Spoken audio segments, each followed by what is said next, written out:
अस्सलाम वालेकुम viewers, welcome back to my YouTube channel daily tips with Asma. Shahraj नाम का शुमार लड़कों के नामों में होता है। शहराज एक इस्लामी नाम है। शहराज नाम की इब्तदाई तारीख फ़ारसी ज़बान से निकलती है। शहराज नाम के लड़कों के लिए खुशकिस्मत नंबर 5 माना जाता है। शहराज नाम का मतलब है जमा हुआ दूध।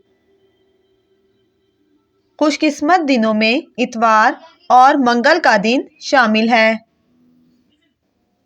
शहराज नाम का शुमार इंटरनेट पर सबसे ज़्यादा सर्च होने वाले नामों में से होता है।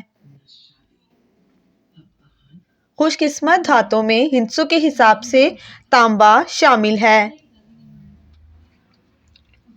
शहराज नाम के अफराद के लिए मुआफिक रंगों में सुर्ख, जंगनुमा और हल्का सब्ज रंग शामिल है।